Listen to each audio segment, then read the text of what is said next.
So increasing your prices on your construction projects can be a challenge because your clients are probably going to push back on this. They're not going to want to pay more for their project if they can get it done by the 2 other bids that they got on the project for a lot cheaper. But you still need to keep the lights on, right? And keep your business humming and pay your overhead and pay your people and all these other things. And you need to make sure that you get the profit, the net profit out of your business for the risk that you take and all the effort that you're putting in. So this is a tricky situation, but there's a way to increase your net profit without having to increase your overall job total. And I'm going to break it down for you because there's a couple levers that you can pull within your construction business to make this happen. So stay tuned and let's dive in. I first want to make sure that we're on the same page as far as what goes into a construction project. So there's labor, there's materials, maybe you have subcontractors, there's your overhead. Then of course you put your profit markup on top, and then that equals the profit margin that you therefore would get out of the project. And that's pretty much what makes it up. So to increase the profit, you either have to decrease the labor, the materials, or the overhead, right? So one quick low-hanging fruit way that you could do this would be maybe buy in bulk, negotiate with subs, with vendors and stuff like that to get kind of more package deals to lower the price of the actual labor and materials. But the main cost lever that you can control in your business is your overhead. And what is overhead? So it's all the stuff that doesn't directly relate to a project. Overhead, stuff like your rent, your electricity, your vehicle cost, your gas, your structure software subscriptions, total write-off, your payroll, your loans, your bank fees, and your accounting, stuff like that. So by reducing your overhead, this increases the margins not only on just one project, but on all of your projects across your company. But I really want you to be careful because we don't want to get too stuck into a scarcity mindset, because you can't have a scarcity mindset. You need to be able to use money to grow your construction business, which means money needs to be spent. And if you are a little scaredy cat that doesn't want to actually spend money, then your business will never grow. It'll never scale because you need to pour water out of the pot. You need to pour your money out of your bank account sometimes, but in the right way. You can't just be pouring money all over the leaves or all over the wrong plant or all over the wrong garden. You want to water at the roots of that thing so your business can grow in the right way. So how do you know if this is the right expense? Well, an expense is worth it if it helps you streamline your operations, like buying structure software, which really isn't even that expensive. If it brings you more clients, if it makes you more money, if it helps make your clients happy, these are all things that you should definitely be spending your money on. Don't lighten up on marketing, but maybe just market the right way. So it's not just about saving money, it's about being smart about how you distribute these expenses into the right buckets, into the right categories to feed your growth. And the reason I bring this up is because a lot of businesses, as they're growing, they have like, oh, we need this software, we need this software, we need this software, we need all these things. And you kind of have like all these subscriptions, for example, building up because you're in this growth phase, and maybe you forget that you're getting billed for all these different things, which, by the way, structure software literally does like everything, like task management, a full CRM, all the project management tools like schedule builders and submittals and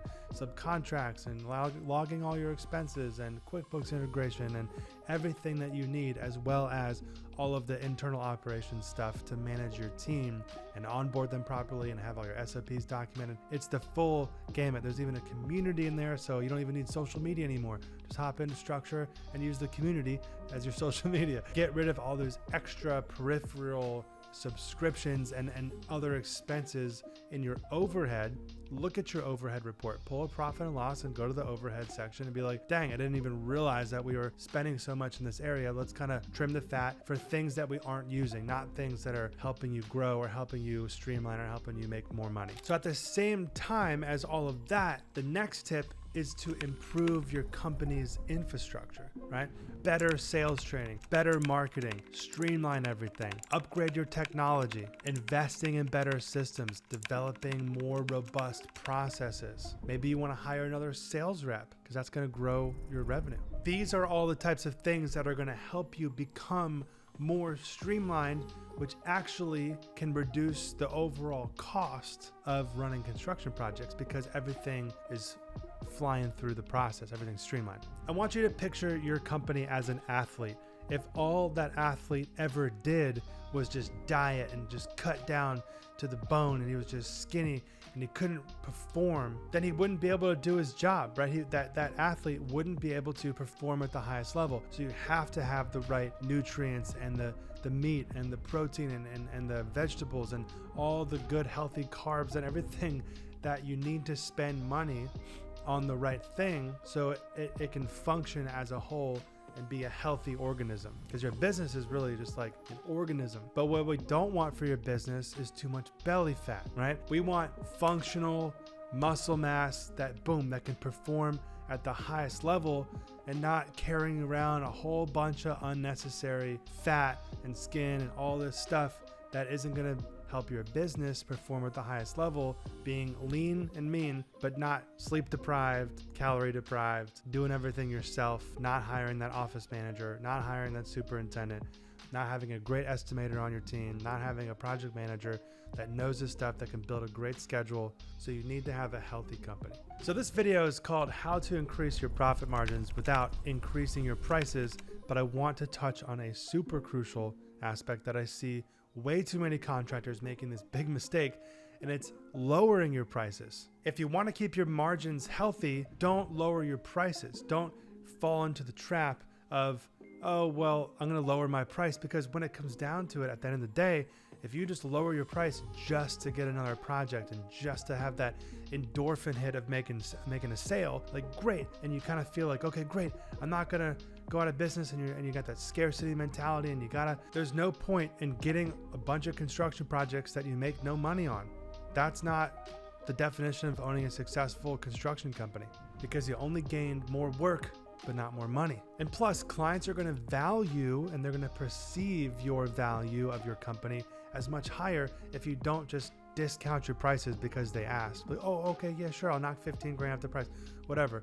It depends on the size of the project. If they're like, we have to be, whatever, if it's an $8 million job, 15 grand is not a big deal. But if it's an $80,000 job, and 15 grand is a nice little chunk. And so it just doesn't make sense. They're like, oh, well, this guy was willing to charge me a lot more. No, stick to your guns. Stick firm to your price. Sorry, Mr. Client, we feel that we're the best construction company in town. We bring the highest value. We communicate with you every single day. Look at our software. We have all these updates for you and blah, blah, blah. We build the schedules. We really stay on top of it. We're not going to do a bad quality job. 80 grand's our price, or whatever you're selling at, or 800 grand, or whatever the job price is. This is our price. But on this note, one thing that you could do would be take away some scope. Be like, oh, okay, you only have 600 grand, not 800 grand. Well, you could, of course, there's certain things that need like an electric panel and the HVAC and different things like that. But you can look into the project and see if they don't need that crazy expensive flooring, or that uber expensive tile, or all those other types of finishes, or maybe there's that whole other structural wall that they really don't need to take down. And you could be like, well, we could leave that structural wall up because that'll save you 50 grand right there, or whatever it is. So those are ways that you should be looking at lowering the price, not discounting your profit. But just a note here at the end, a great way to not necessarily make more net profit, but to hold on to the cash and use it wisely to then grow your business, is to manage cash flow. So if you're interested in a video about managing cash flow, you can click the link that's going to pop up, and I'll see you in that video. And check out Structure Software at structure.com to get access to the best construction management and everything construction related software that you could ever dream. See you in the next video. Click the like button too. Peace.